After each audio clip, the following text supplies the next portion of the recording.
गांव के किनारे पर एक पुराना मठ था जो बहुत ही डरावना और रहस्यमय था। लोगों का कहना था कि वह रात के समय अजीब अजीब आवाज़ें आती हैं और वहाँ कुछ अनदेखी शक्तियाँ बसी हुई थीं। कई लोगों ने बताया कि उन्होंने रात में मठ से चीखने की आवाज़ें सुनी थी।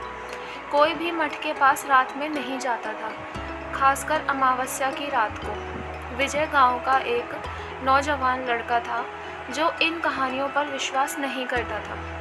उसे लगता था कि ये सब अंधविश्वास है। उसने कई बार अपने दोस्तों को मठ के अंदर जाकर देखने की चुनौती दी, लेकिन कोई भी उसके साथ जाने को तैयार नहीं हुआ।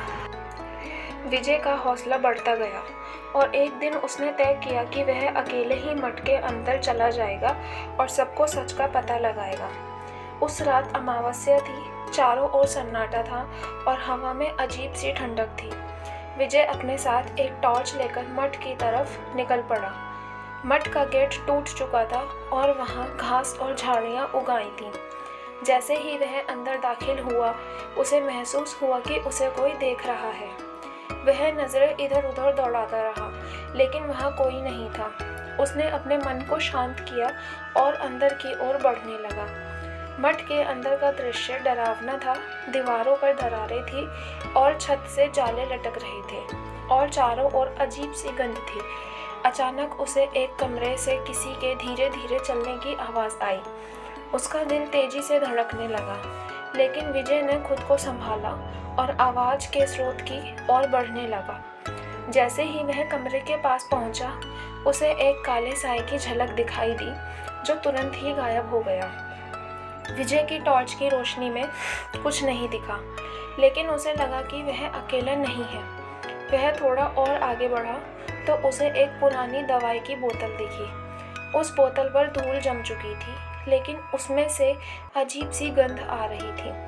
विजय ने ध्यान से बोतल को उठाया और देखा कि उस पर कोई नाम लिखा हुआ था, राघव। उसने सोचा कि यह कोई साधारण चीज़ नहीं है और उसे लेकर आगे बढ़ा। तभी उसके कानों में किसी की हंसी की गूंज सुनाई दी। विजय ने पीछे मुड़कर देखा, लेकिन वहाँ कोई नहीं था। उसकी टॉर्च की बैटरी भी अब कमज़ोर होने लगी थी, जिससे डर और बढ़ गया। अब विजय को सच में डर लगने लगा था। उसे महसूस हुआ कि मठ में कुछ तो गड़बड़ है।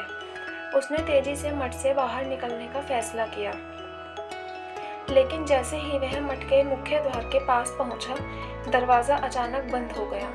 उसने ज़ोर से धक्का देने की कोशिश की, लेकिन दरवाज़ा नहीं खुला। तभी उसके सामने एक बूढ़ा आदमी प्रकट हुआ।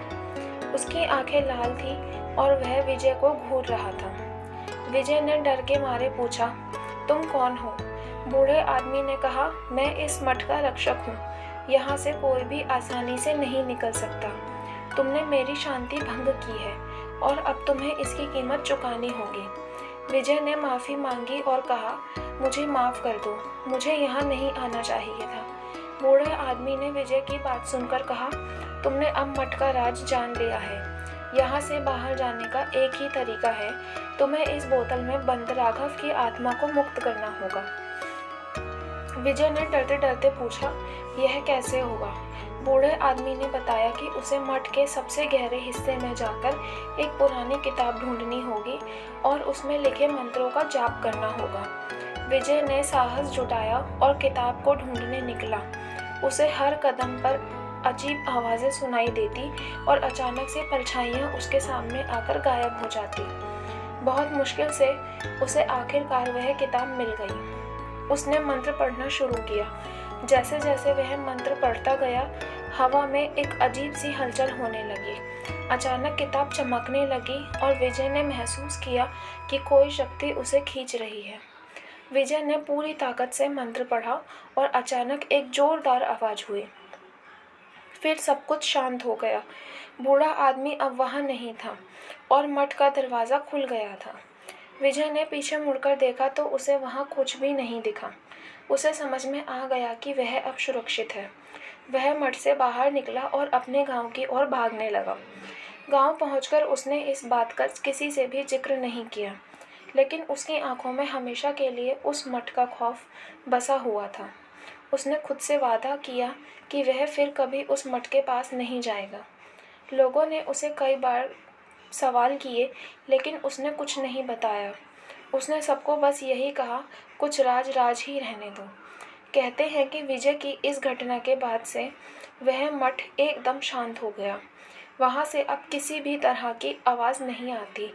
शायद वह आत्मा मुक्त हो गई थी और अब सब कुछ सामान्य था। लेकिन विजय के दिल में हमेशा उस रात की खौफनाक यादें बसी रहीं।